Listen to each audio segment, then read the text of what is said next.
Hello mga kabarkads, once again this is RPB Moto Travel Vlog. And mga kabarkads, update natin itong Rojas Access Road. Yan natin naman i-update dito kasi itong tulay sa Bucana Bridge. Yan, yung September, parang matatapos na daw ngayong September yan based sa narinig natin.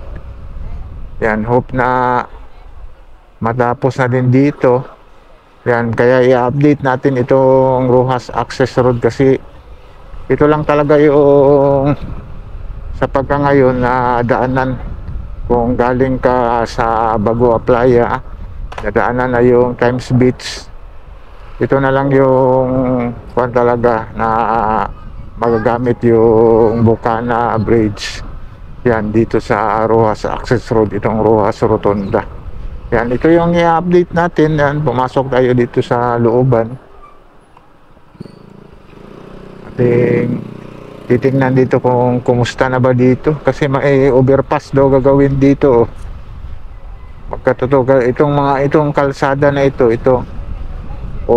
sa didiretso ito. Tapos yung sa galing sa Coastal Road, sa ibabaw, dadaan daw. Yun yung sabi dito. Yan, na project.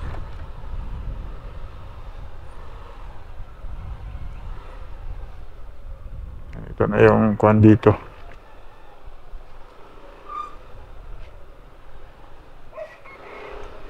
Hindi pa pala pa rin. Ano yung tambak nila dito.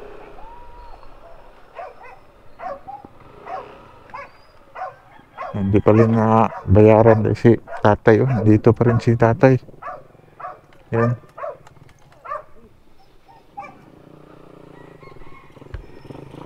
Ganito pa rin yung kwan dito. Yung sitwasyon dito. Wala na yung kwan dito, yung hydraulic hammer. Yan, natapos na siguro.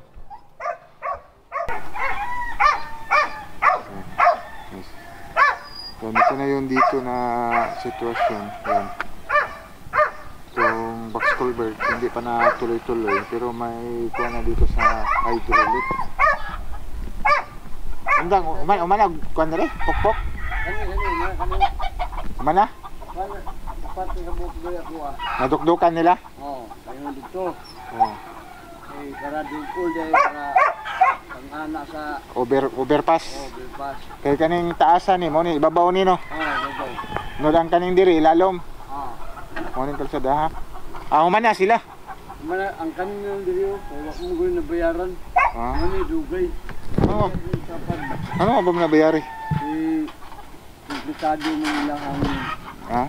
ilang kuan ba ilang Sila? komplikado. Ah. Diferensya ba mo nang Dili sila mabayaran og sakto kung dili na matarong. nya ang iya pong lote wa ko biyari.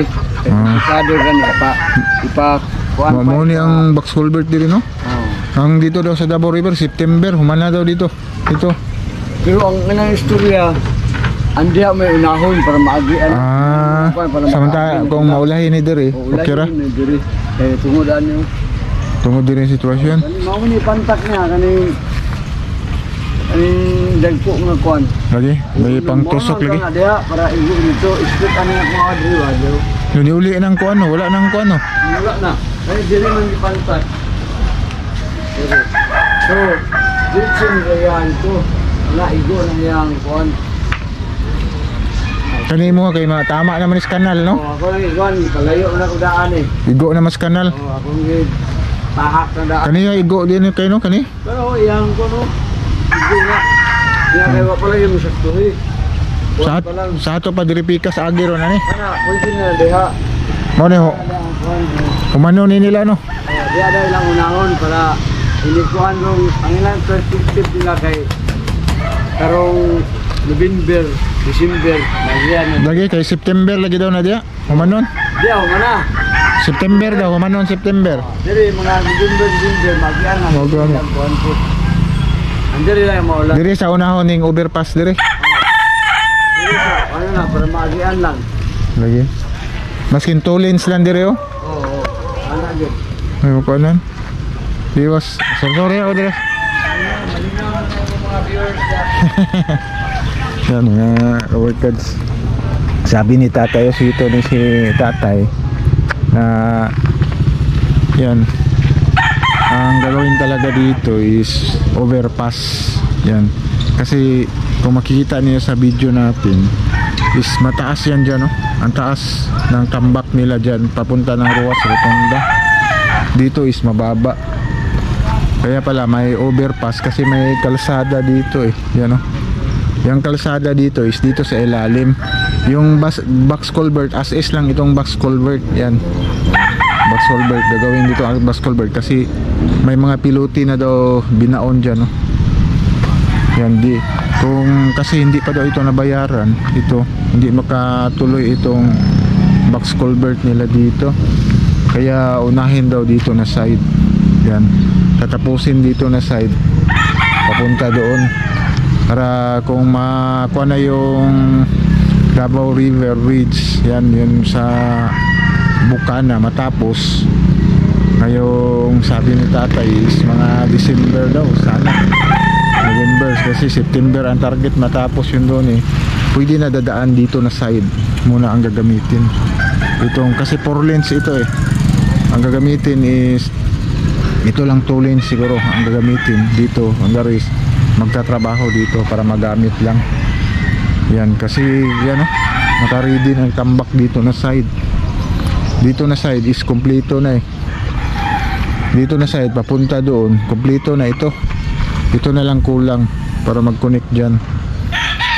Yan, dito na side. Dito na side is may problema. Ito yung komplikado itong bahay noon. Nandito pa yung mga pilote, oh. Wala na yung crane dito, yung hammer. Babalik siguro yun kapag ma-negotiate pa dito kasi nagka-problema daw ang titulo nito. Kaya natagalan. Ang titulo nito is nagka-problema. Yan, ipopok-pok yung mga kuan dito. Yan na area. Itong naiwan na pilote. Itong nakabinbin itong kuan dito. Itong box culvert. Yan, dito is patapos na dito eh. Yan, oh. Tapos na dito na side, tinapos na dito na side.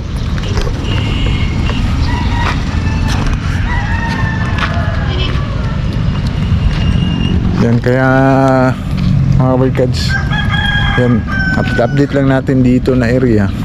Dito is hindi pa nakakuha, no? Pero ready na ito eh. Yan, may mga ginawa na sila para saan yung ginawa nila dyan. Ito na yun dito. Yan, dito na lang yung mag-connect, oh. Ito, yan, ready na yan. Siguro yung ginagawa nila, yan yung forma dito. Yan, oh, pinatigas para dito yan. Ito na lang talaga ang kulang, ma-joint ito, itong box culvert. At saka dyan is komplikado yung bahay na yan daw sa titulo, kaya natagalan ang DPWH dyan. Yan, ito lang talaga magkukunik ito dito. Yan, buo na papunta doon sa Rojas Avenue. Yan, ito yung sa Rojas Rotonda dito sa kabila. Yan, dito na side is tapos na dito na side eh, papunta doon. Yan talaga yung kinukuha nila eh. Inuna dito na side banda kasi may mga drainage system pala dyan, no? Mga access na ginawa nila sa mga dito na banda, mga drainage system. Komplikado talaga dito na side mga kabarkats, papunta dito. Ito yung natagalan talaga yung bahay dyan. Yan, nagiba na yung bahay dyan. Wala na. Dito is walang problema dito. Dito. Yan. Yan, siguro mga kabarkats, ito lang yung update natin dito sa dito sa Ruas Access Road, kasi ito lang talaga yung daanan na matapos yung Bukana Bridge project. Yan, like and subscribe to my channel and press the button bell para ma-notify kayo sa mga video na i-download ko, especially sa mga travel vlog natin. Yan, sige, bye bye, God bless.